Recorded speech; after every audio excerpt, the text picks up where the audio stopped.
Hey everyone, yesterday was a big unofficial Shadowverse Worlds Beyond tournament that I played in. I didn't do too well, but we're here to talk about the top 8 results. If you want to see my run yesterday, it was on stream. You could check that out. Very short, very fast. But yeah, we're here to talk about the top 8 results. It was a very fun tournament. But as you can see, lots of portal. Lots of artifact portal. 7 of the 8 people brought artifact portal. We'll probably have a discussion about artifact portal and portal in general sometime soon, but it is the strongest class, I would say, portal. And I think it is going to get better because I think it's actually not necessarily a hard deck, but a deck that has a lot of options that once people learn the matchups very well, we're going to be seeing a lot of really great plays and real mastery of the deck. But let's talk about it. So the tournament was won by this Japanese player. Their name is Ancient Zero, I believe. And let's talk about their deck list. So they brought Artifact Portal. That is not Artifact Portal. This is Artifact Portal. Very kind of standard list with some of the puppet stuff. We have the Lovestruck Puppeteer, the Puppet Theater Room, and then obviously, of course, the Orcus. The Orcus is the best, probably one of the best cards in the game right now. She just does, 7 storm damage, 8, you have to super evolve, so 8 total damage if you swing into something with Orcus.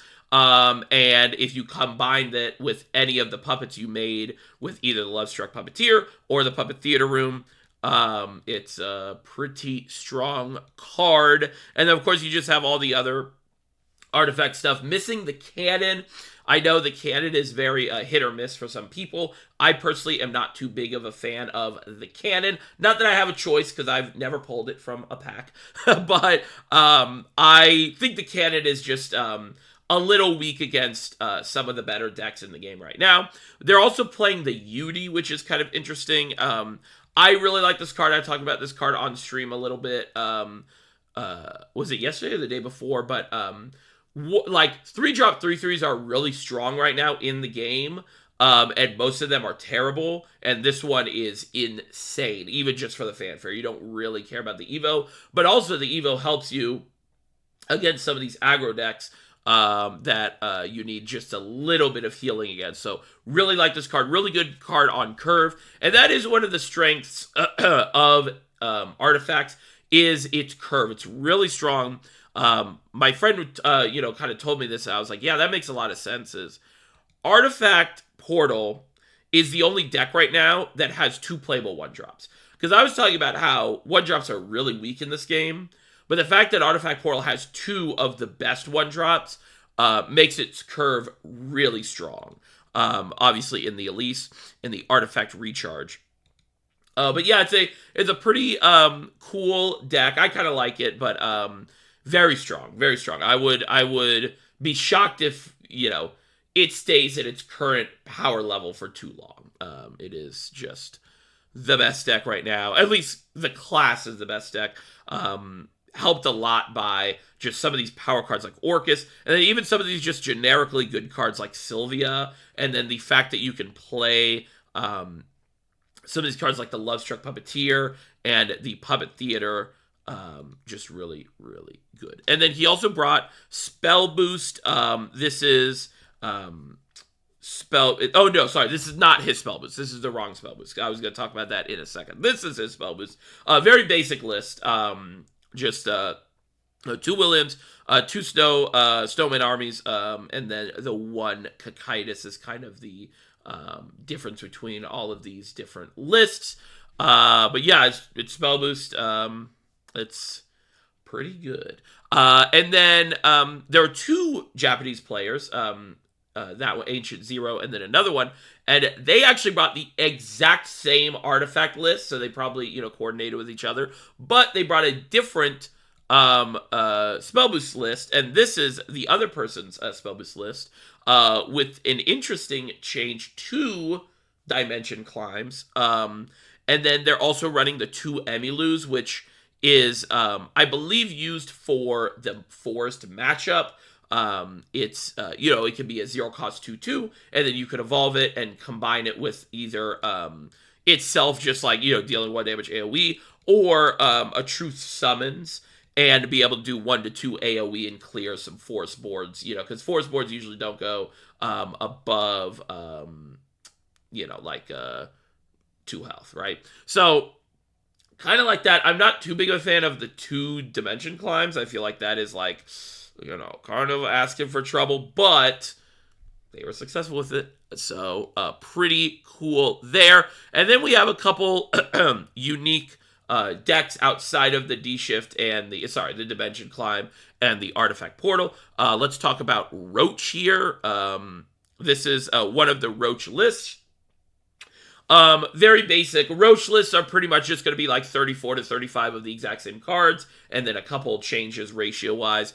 They are playing the 1 Bell Ringer. I have seen a lot of lists running like 1 to 2 Rubies, just to try to get to Roach easier, I would imagine. And yeah, this is just a pretty basic list. Roach is very strong deck as well, but we saw a really cool amount of like counterplay to Roach in the top 8 as Artifact Portal, like playing down a lot of the 3-drop ward artifacts early on and kind of just saying, hey, I'm just going to try to brace for the storm in the early game of Forest, and then I will be able to stabilize in the late game because of how much healing Artifact Portal has access to, and it's good endgame in Orcus, Ralmia, and of course the artifact masterwork artifact. So yeah, Forest is a pretty good, and it's very hard to play / kind of inconsistent, but it's a deck for the people that like those type of combo decks out there. So yeah, and then we have Sword, brought by Seeking Earth. Where did I put that? Yes. So this is a Sword list. Sword is sort of similar, where it's like, maybe 30 cards are the same in every list, and then you see some changes, mostly in the 2-drop section. He is deciding to play Bellringer, Ruby, and Fildau. One card I really like is the Fighter, but Bellringer is really strong.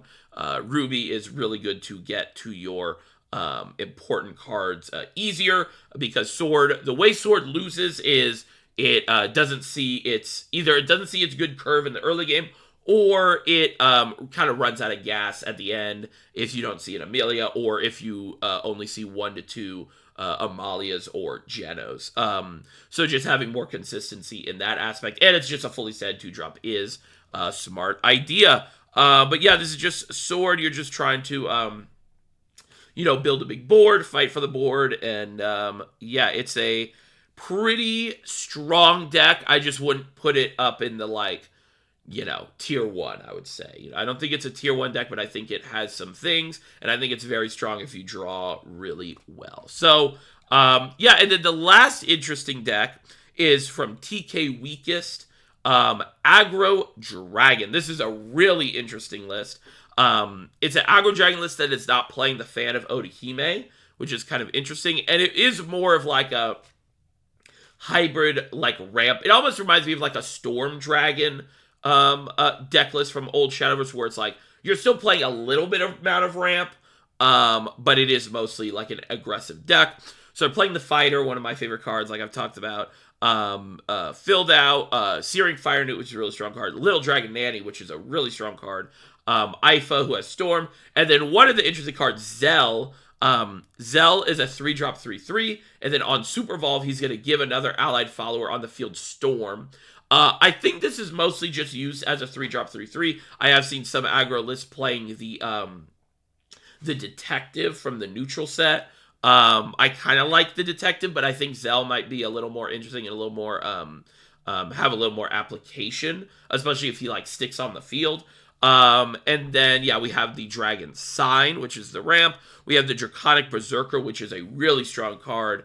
Very well statted Evo card there. Marion, who buffs anything that basically lives the next turn. And then you have one ramp in the Liu Fang. 1 Battleforged Dragon Keeper. This is an interesting card. It's a 5-drop 5/5 that does nothing, but then on Enhance it summons a Vastwing Dragon, and that is the 5/5 token that with Intimidate. So it's kind of interesting if you hit a couple ramps. You get this out pretty fast, and then 5/5 that can't be attacked is pretty hard to deal with. The Sword Snout Trencher, 5-drop 4/6. If you're an Overflow, gain Storm, so just more Storm. Threats Zahar, 6-drop 3/3 Ward, and then on play summon a Vastwing Dragon. That's the 5/5 with Intimidate. Forte, of course, a really strong Storm card. And then to round it out, the Warrior of the Deep, 8-drop 6/6. Fanfare, deal 6 damage to the enemy leader. So, I really like Aggro Dragon. I was playing it a little bit on stream a couple days ago. It's a fun deck. I don't think it's super strong just because it's a little inconsistent. I think the fan of Ohime helps the consistency, but it does have some really good matchups. It has some really, really strong matchups against a lot of the slower decks in the format right now, and yeah, it's just a really nice aggro deck, probably one of the more premier aggro decks. But it was cool to see it on stream, and it was cool to see that it did really well in this tournament. So yeah, that is the tournament results. As you can see, we're kind of seeing the meta start to fill out. Artifact Portal up there, Dimension Climb is pretty good and played a lot. And then, yeah, we have some of these other things like the Roach, and then, Dragon and Sword. Missing here is Abyss, of course. And then also Haven. I might give my thoughts on Haven a little bit in a future video. I kind of realized that I think it's just a really weak class right now, which is unfortunate because usually I like Haven. But yeah, hope you guys enjoyed, and hope you guys are loving Shadowverse Worlds Beyond like I am. So have a good one, and I'll see you later. Bye-bye.